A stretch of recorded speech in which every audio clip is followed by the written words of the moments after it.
산상수훈의 말씀 중에 우리가 마태복음 5장 38절로 42절 말씀을 읽었는데요. 중요한 그 포인트가 어디에 있느냐 계속 우리가 살폈던 말씀의 내용인데요. 5장 20절 말씀에 예수님께서 이렇게 말씀하신 거예요. 내가 너희에게 이르노니 너희 의가 서기관과 바리새인보다 더 낫지 못하면 결코 천국에 들어가지 못한다 하시는 말씀을 예수님이 하셨어요. 그래서 너희의 의라고 하는 것, 천국에 들어가는 의라고 하는 것은 바리새인들이 나타내는 의, 그래서도 안 되고 서기관들이 나타내는 의, 그런 정도의 수준이어서도 안 된다. 그들의 수준을 능가해야만 된다. 이렇게 예수님이 말씀하시면서 그러한 자들에게 천국이 그들의 것이 된다. 예수님께서 이렇게 말씀하신 내용입니다. 그러면서 이 말씀을 예수님이 설명하시면서 너희 의가 바리새인보다 서기관보다 더 나아야 되는 의라고 하는 것은 이렇게 나타나야 된다. 그래서 여기 21절부터요. 우리가 다음 시간에 살피게 될 48절까지 5장의 나머지 부분 전체에 6가지의 예들을 예수님께서 쭉 하나하나 드시면서 당시에 서기관이나 바리새인들이 가르치는 의라고 하는 것이 어느 정도 수준인지, 그러나 우리 하나님께서 우리에게 기대하시는 의, 다시 말해서 천국에 들어갈 수 있는 의라고 하는 수준이 어디까지인가를 대조적으로 예수님께서 쭉 설명해 가시고 있다는 겁니다. 그것들 우리가 살펴온 내용들을 간단하게 정리해 보면 우리 예수 믿는 사람들의 의는 이렇게 표현되어야 된다. 21절부터 30절 내용에서는 분노와 음욕을 피해야 된다 그랬습니다. 분노하는 것, 화를 내는 것 절대로 드러내면 안 된다. 음욕을 반드시 피해야 된다. 이러한 내용을 예수님께서 가르치셨고요. 또 31절부터 우리가 읽은 본문 전 37절까지 내용에서는 결혼 가운데 정절을 잘 지켜가야 된다라는 말씀을 주시고 사람의 말이 진실하고 정직해야 된다. 이런 것을 예수님께서 말씀하십니다. 그래서 예수 믿는 사람들의 의는 분노와 음욕을 피해야만 되고 결혼의 정절을까지 지켜야 되고 말에 있어서 진실함을 드러내야 된다. 이렇게 예수님이 말씀하신 것으로 정리해 볼 수 있어요. 예수님께서 2가지를 더 말씀하시는데 오늘 본문부터 마지막 절까지 내용인데 예수님이 또 예수 믿는 사람들에게 천국에 들어가는 의는 어디냐, 무엇이냐 그럴 때 악을 악으로 갚지 말라는 겁니다. 보복하지 말라는 거예요. 보복하지 말고 오히려 더욱더 적극적으로 사랑을 나타내어야만 된다. 이것을 예수님께서 말씀하세요. 그래서 갈수록 어떻게 보면 예수님이 말씀하신 6가지의 예 중에서 이 마지막에 2가지의 경우는 최고의, 어떻게 보면 최고의 예수 믿는 사람들에게 요구하신 하나님의 뜻, 그것이 무엇인가를 가르치고 여전히 요구하고 계시다라는 것을 우리가 보게 됩니다. 오늘 우리가 함께 읽은 이 마태복음 5장 38절로 42절에서는 구약 시대에 소위 동해복수라고 하는 것이 주어져 있었어요. 동해복수라는 말은 같은 해만큼을 갚아준다고 하는 원칙입니다.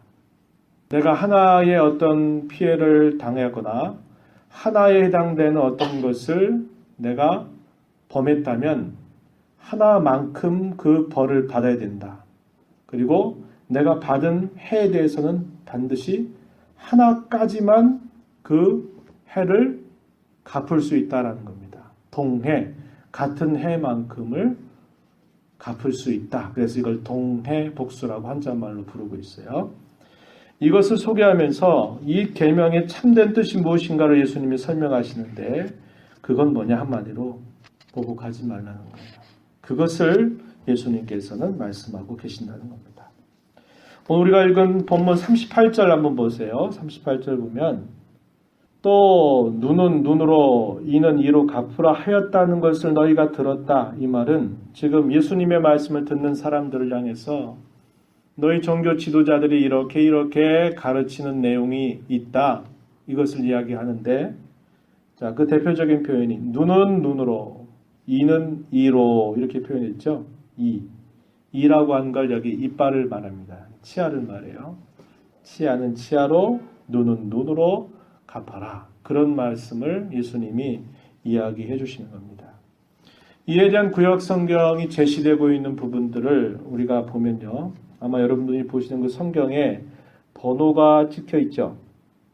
번호나 아니면 이렇게 각주를 보게 되면 제시되고 있는 성경 구절들이 있는데 그 대표적인 구절들을 몇 가지 소개해 보면은 이런 말씀을 근거로 해서 예수님이 이렇게 이야기하고 있는 겁니다. 출애굽기 21장 22절 이하의 말씀을 보면 출애굽기 21장 22절 이하의 말씀을 보면 임신한 여인을 낙태하게 한 경우에는 이렇게 하도록 해라 하시는 규정을 이야기하는데요. 제가 읽어드릴게요. 여러분 찾아보셔야 되고 들으셔도 됩니다. 출애굽기 21장 22절 이하에 사람이 서로 싸우다가 임신한 여인을 쳐서 낙태하게 하였거나 다른 해가 없으면 그 남편의 청구대로 반드시 벌금을 내되 재판장의 판결을 따라 낼 것이다.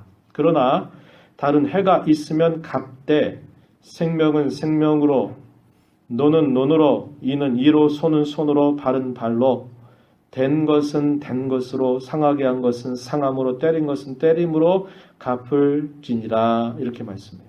특별히 21장 24절에 눈은 눈으로 이는 이로 라고 하는 표현이 여기에 등장하는 거다 이 말이죠.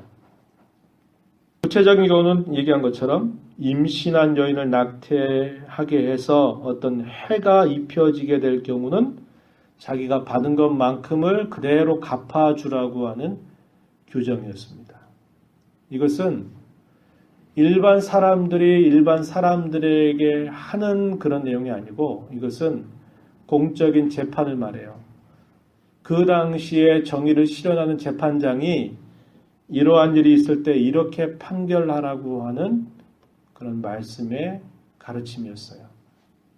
또 레위기 24장 17절 이하에 보면은 또 하나의 이 구절이 표현되고 있을 때가 있는데 이것은 뭐냐면 손해배상에 대한 것입니다. 이웃에게 어떤 해를 내가 당했을 때 이웃에게 어떤 손해를 입히거나 손해를 당했을 때 재판장은 이렇게 판결하도록 하여라 하시는 그런 내용이에요. 레위기 24장 17절 이하에 보면 또 이런 말씀입니다. 사람을 쳐 죽인 자는 반드시 죽일 것이요 짐승을 쳐 죽인 자는 짐승으로 짐승을 갚을 것이며 사람이 만일 그의 이웃에게 상해를 입혔으면 그가 행한 대로 그에게 행할 것이니 20절입니다. 상처에는 상처로 눈에는 눈으로 이에는 이로 갚을지라 남에게 상해를 입힌 그대로 그에게 그렇게 할 것이며 짐승을 죽인 자는 그것을 물어줄 것이요 사람을 죽인 자는 죽일지니 거류민에게든지 본토인에게든지 그 법을 동일하게 할 것은 나는 너희 하나님 여호와임이니라 이렇게 말씀하셨어요. 이웃에게 손해를 입혔을 때 그 손해를 입힌 그 정도만큼만 배상할 수 있도록 이렇게 한 것입니다. 신명기 19장 18절 이하에서도 또 이 표현을 볼 수 있는데요. 이런 말씀이에요. 신명기 19장 18절 이하에 보면 재판장은 자세히 조사하여 그 증인이 거짓 증거하여 그 형제를 거짓으로 모함한 것이 판명되면 그는 그의 형제에게 행하려고 꾀한 그대로 그에게 행하여 너희 중에서 악을 제하라. 그리하면 그 남은 자들이 듣고 두려워해 다시는 그런 악을 너희 중에서 행하지 아니하리라. 21절 특별히 내 눈이 긍휼히 여기지 말라. 생명에는 생명으로 눈에는 눈으로 이에는 이로 손에는 손으로 발에는 발로 이니라 이렇게 말씀해요. 거짓 증인이 되어 거짓 증언을 했을 때 거짓말을 했을 때 재판장이 이렇게 하라는 겁니다. 그 죄에 대한 정당한 대가대로 그것을 그대로 시행하도록 하라고 하는 말씀 중에 눈에는 눈으로, 이에는 이로 이렇게 갚아라, 이렇게 하시는 말씀의 내용입니다. 세 가지의 경우에 이 표현들이 사용되고 있는 걸 살펴보았죠. 낙태한 여인이 어떤 해를 당하게 될 경우에, 이웃에게 어떤 손해를 입혔을 경우에 배상하는 그러한 정도를 이야기할 때, 거짓말을 해서 그 벌을 받게 될 때 그에 합당한 응당한 그런 벌을 시행할 때도 역시 이러한 규례를 따라서 하도록 해라 하시는 그런 말씀이 등장하고 있다고 하는 겁니다. 이 말의 의미를 결국 동해복수라는 말로 쓴다 그랬습니다. 자, 위에서 우리가 살펴보았던 이 세 가지의 성경 구절들은 당시에 하나님이 왕이 돼서 다스린 나라였어요. 이걸 두고 신정국가라고 부릅니다. 이 신정국가의 체계에서 하나님께서 택하신 백성들 이스라엘에게 주신 재판법에 해당되는 내용들입니다. 동해복수라고 하는 이 말의 의미는 인간의 부패한 본성을 다스리기 위해서 필요 이상으로 해를 입히거나 배상을 요구해서는 안 된다. 악에 대해서는 그 악을 따라 공의를 바르게 행사해야 된다라는 것을 나타내는, 가르쳐주는 그런 내용입니다. 자, 이게 무슨 말이냐면 여러 번 이런 설명할 기회가 있었는데, 자, 우리가 생활하다가 어떤 손해를 입게 될 경우에 우리 사람의 마음은 손해를 당한 것만큼만 배상받는 것을 별로 좋아하지 않아요. 그 이상을, 오늘날에는 소위 물질적인 피해뿐만 아니라 뭐까지 청구하나요? 정신적인 피해. 이런 것까지 다 배상의 품목으로 집어넣어서 단순히 내가 물질이나 물품만 내가 손해본 게 아니라 그 일 때문에 내가 마음으로 얼마나 힘겨웠는지 모른다. 그래서 더 많은 그런 배상을 요구하는 그런 경우들이 법적으로도 인정이 되고 있잖아요. 또 내가 어떤 사람과의 관계에서 그 사람과 다투다가 싸우다가 어떤 사람에게 내가 한 대를 맞으면 여러분이 한 대만 탁 때려주면 마음이 풀리던가요? 풀리지 않는다 이 말이에요. 한 대 맞았으니까 똑같은 세기로 한 대 딱 맞으면 아우 내 마음이 후련하다 이렇게 느끼는 사람은 없어요. 한 대 맞으면 더 세게 한 대를 때리든지 아니면 한 대 맞으면 두 대, 세 대를 때려줘야 직성이 풀린다 이 말입니다. 그러다 보면 이게 어떻게 되던가요? 사람의 부패한 마음은 이거 처음에 작게 시작했는데 한 대 때리고 두 대 때리고 또 두 대 맞았으니까 두 대 맞은 데만큼만 때리는 게 아니라 세 대, 네 대 때리다 보면 이 싸움이 작게 시작했다가 이 싸움이 커져다가 나중에 어떻게 합니까? 사람을 찔러 죽인단 말이죠. 왜 그래요? 사람의 부패한 마음은 자기가 당한 것만큼 갚아주는 것으로 기분이 풀리지가 않아요. 내가 당한 게 하나면 두 배, 세 배로 갚아줘야 직성이 풀리고 풀린다는 거죠. 그러면 그 사람이 두 배, 세 배 당하면 아이고 내가 잘못했으니까 혼나는 게 당연하지, 마땅하지 이렇게 생각하는 게 아니라 너 두 대 때렸지? 그래 너. 그러다가 이렇게 결국 싸움이 시작해서 결국은 사람이 죽게 되는 그런 일이 나타난단 말이죠. 사람이 죽게 되면 그 한 사람의 죽음으로 끝나요? 그러면 소위 고엘이라고 하는 개념이 있다 그랬죠. 피해 보복자가 있어서 사람을 죽이면 그에 가까운 군족이 그 사람을 복수할 수 있도록 하니까 계속해서 가족 간에 전쟁이 끝나지 않고 피비린내 나는 싸움과 죽음이 계속 일어나게 되는 것이 부패한 사회 속에서 끊임없이 일어나는 겁니다. 그래서 하나님은 인간의 이런 부패한 그런 마음을 다스리게 하기 위해서 네가 당한 해만큼만을 너는 갚아줘야 된다. 이렇게 규정해 준 겁니다. 그러니까 사실 이 동해복수라고 하는 것은 나쁜 것이 아니라 인간의 부패한 본성을 다스리기 위해서 하나님이 그 특별한 시대에 재판의 규례로 하나님께서 그 백성들에게 주셨던 법입니다. 이 법의 목적은 뭘까요? 한편으로는 정의를 분명하게 드러내라고 하는 뜻이 또 하나 있고 계속적인 정당한 그 이상의 복수를 더 이상 해서는 안 된다라는 것을 제안하려고 주셨던 법이었다 이 말입니다. 그런데 문제는 뭐냐? 당시의 종교 지도자들은 어떻게까지 이것을 이야기하냐면 사적인 모든 문제에 있어서도 다 이렇게 다 적용을 해버렸어요. 아까 이야기했죠? 이것은 이스라엘 백성들이 신정국가라고 한 특별한 그런 환경 속에 있을 때 재판법을 통해서 공적으로 이런 문제를 이렇게 처리하라고 주시는 그런 한정적인 법을 당시에 이 바리새인이나 서기관들은 어떻게 가르쳤냐면 개인적인 사적인 모든 영역까지 다 눈은 눈으로 이는 이로 해라 이렇게 이야기를 한 것입니다. 그래서 결국 이 계명, 이 규범의 본래적인 의미를 잘못 적용하고 가르쳤던 것입니다. 그렇기 때문에 예수님께서는 너희가 구약시대에 잘 기억한 것처럼 눈에는 눈으로 이에는 이라고 하는 이 말씀을 너희가 듣고 너희 종교 지도자들이 이렇게 가르쳤지만 나는 다시 너희에게 말한다 이렇게 이야기하는 겁니다.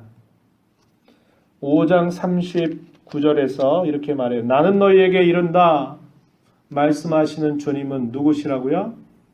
율법을 주신 분입니다. 율법을 주신 분이고 율법을 제정해 주신 분이고 율법의 참된 해석자로 다시 예수님께서 말씀하시는 겁니다. 너희가 이렇게 이 말씀을 이런 식으로 너희들이 가르침 받았지만 나는 다시 너희에게 말한다. 그게 아니라 뭐라는 거예요? 38절에 보니까 뭐라고 말했어요? 악한 자를 대적하지 말아라 이 말입니다. 악한 자를 대적하지 말라라고 예수님께서 이렇게 말씀을 하셨어요. 이 말은 보복하지 말라는 겁니다. 아까 이야기했죠. 이런 것들을 사적인 모든 일에 있어까지 다 종교자들이 확대해서 가르칠 것을 이야기했어요. 이게 하나님의 뜻이라고 얘기했습니다. 그러나 예수님은 말하는 거예요. 여기서 공적인 재판 자체를 무시해라 이런 게 아니라 이런 것을 개인적인 사적인 삶 속에서 이걸 따라 그대로 내가 받은 것만큼 갚아주면 그게 하나님 뜻이다 이렇게 생각하지 말고 이런 일에 있어서 보복하지 말라고 가르쳐주는 겁니다. 예수님의 말씀은 뭐냐? 보복하지 말고 자비를 베풀어라 이렇게 가르쳐주는 거예요. 이 계명에 대한 가장 좋은 해설이 될 수 있는 성경 구절을 한번 소개하면요. 로마서 12장 17절 이하의 말씀인데 한번 여러분 찾아보실까요? 로마서 12장 17절부터 21절 말씀을 한번 찾아서 보겠습니다. 로마서 12장 17절부터 21절 말씀. 자, 우리 함께 한 목소리로 말씀을 읽겠습니다. 아무에게도 악을 악으로 갚지 말고 모든 사람 앞에서 선한 일을 도모하라. 할 수 있거든 너희로서는 모든 사람과 더불어 화목하라. 내 사랑하는 자들아 너희가 친히 원수를 갚지 말고 하나님의 진노하심에 맡기라. 기록되었으되 원수 갚는 것이 내게 있으니 내가 갚으리라고 주께서 말씀하시니라. 내 원수가 줄이거든 먹이고 목마르거든 마시게 하라. 그리함으로 내가 숯불을 그 머리에 쌓아 놓으리라. 악에게 지지 말고 선으로 악을 이기라. 아멘. 바울 사도가 예수 믿는 사람들이 어떻게 살아가야 되느냐. 로마서 12장 1절에서 그러므로 내가 모든 하나님의 자비하심으로 너희에게 권한다. 그러면서 너희 몸을 하나님이 받으실 만한 거룩한 산 제물로 드려라. 이것이 너희가 드릴 영적 예배다. 그런 말씀을 하죠. 로마서 1장부터 11장까지 쭉 이야기한 게 뭐냐면 하나님의 자비로우심이 어떻게 이 인류에 특별히 하나님의 택하신 백성들에게 나타났는가에 대해서 로마서 1장부터 11장까지 사도가 쭉 소개했어요. 그 자비하심으로 구원받은 너희들은 이제 너희 몸으로 하나님 앞에 산 제물이 되어서 하나님께 예배하는 자가 되어라. 이렇게 말씀하시면서 그들이 어떻게 살아야 될까 이야기하는 중에 17절 이하에서 말한 겁니다. 아무에게도 악을 악으로 갚지 말고 모든 사람 앞에서 선한 일을 도모하도록 해라. 할 수 있거든 너희로서는 모든 사람과 더불어 적을 삼지 말고 화목하도록 해라. 원수 갚는 것 너희가 하지 말고 원수 갚는 것 하나님께 맡겨라. 이렇게 말씀하시면서 원수가 줄이거들랑 잘됐다. 쾌재를 부르지 말고 줄이거든 먹여라. 목마르거든 마시게 해라. 그리함으로 내가 숯불을 그 머리에 쌓아 놓게 될 것이다. 악에게 지지 말고 선으로 악을 이겨라. 이렇게 말씀했습니다. 예수님께서 이 눈에는 눈으로 이는 이로라고 하는 이 말씀의 참된 의미는 너희 스스로가 보복하거나 그러지 말고 그 보복을 하나님께 맡기고 악을 악으로 대하지도 말고 악을 선으로 이기도록 하여라. 이것이 계명의 본뜻이다. 예수님 이렇게 설명하고 있는 겁니다. 그래서 여기 다시 본문으로 가서 마태복음 5장 39절에서 악한 자를 대적하지 말라라고 말할 때 이 말의 의미는 마귀나 사탄 혹은 그의 절개들에 대해서 대적하지 말라 이런 말이 아닙니다. 성경은 분명하게 말해요. 사탄과 그의 추종자들을 향해서 대적해라 이렇게 얘기했어요. 그래서 여기 악한 자에 대적하지 말라라는 이 말의 의미는 그런 뜻이 아니라는 겁니다. 그리고 또 한 가지 불의에 대해서 정의를 포기해라 이런 말도 아니에요. 이 말의 의미는 악한 사람이나 우리 예수 믿는 사람들에게 불의를 행하는 사람에게 복수하지 말라는 거예요. 사적으로 복수하지 말라는 겁니다. 예수님께서는 보복하지 말라라고 하는 것을 이걸 통해서 말씀하시는 거예요. 그에 대한 몇 가지의 구체적인 사례를 예수님이 설명하시는데요. 그 이하의 말씀입니다. 39절 하반절에 보면요. 이렇게 말씀하셨어요. 누구든지 내 오른편 뺨을 치거든 어떻게 해라? 왼편도 돌려대라. 너를 고발해서 속옷을 가지고자 하는 자에게는 어떻게 해라? 겉옷까지도 가지게 해라.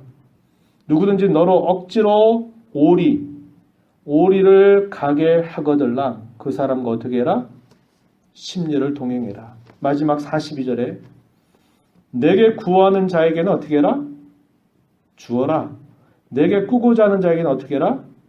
거절하지 말아라. 이렇게 말씀하셨어요. 구체적인 예를 예수님이 말씀하시는 거예요. 당시에 종교 지도자들이 가르쳤던 내용하고는 너무 다른 이야기입니다. 네가 받은 것만큼 너 갚어. 네가 당한 것만큼 너 얻어. 이렇게 해야 돼. 이렇게 가르쳤어요. 그러나 예수는 그렇게 말하지 않아요. 너 당했어? 그러면 당한 것 같아 가지고 받으려고 하지 말고 그냥 당하라는 거예요. 이걸 어떻게 이렇게 살 수 있을까요? 그런데 우리 예수님께서는 그렇게 말씀하시는 거예요. 이게 뭐냐? 이게 진정으로 천국을 소유한 사람이 갖는 의로움이다. 이렇게 얘기하시는 거예요. 그 구체적인 예로 누구든지 내 오른편 뺨을 치거든 왼편도 돌려대라고 주님 이런 말씀을 하셔요. 얼마나 높은 수준을 요구하고 있는 겁니까? 옛날도 그렇고 지금도 그렇고요. 고대 근동사회도 그러하고 어느 나라 사람도 그래요. 손으로 뺨을 때린다고 하는 것은 무슨 일일까요? 상대방을 대단히 모욕을 주는 행위입니다. 그렇죠? 그건 예나 지금이나 똑같아요. 이 고대 근동사회에 있어서도 굉장히 큰 모욕감을 주는 일이었어요. 손으로 뺨을 치는 것. 이것은 이 말은 뭐예요? 어떤 사람이 너에게 찾아와서 너에게 악을 행하면서 내 뺨을 때리면서 모욕을 준다 하더라도 그 모욕을 어떻게 하라는 거예요? 그 모욕 때문에 보복하지 말라는 거예요. 오히려 반대편 뺨도 돌려대라고 이렇게 예수님께서 말씀하시는 겁니다. 이것은 우리가 잘 아는 바와 같이 예수님께서 십자가를 지시러 나아가실 때 로마의 군병들이 그러하였고 많은 유대인들이 예수님을 향해서 얼굴에 침을 뱉고 그분의 뺨을 때리고 주먹으로 치는 그런 일들을 예수님이 당하시지만 예수님이 어떻게 하십니까? 그걸 그대로 다 당하세요. 당하셨어요. 그분이 그렇게 하셨다는 거예요. 속옷을 가지고자 하는 자에게 겉옷까지도 가지게 해라. 고소한 겁니다. 고소를 해서 옷을 빼앗겨서 너를 고발하는 사람에게는 겉옷까지도 주어라. 이렇게 말씀하죠.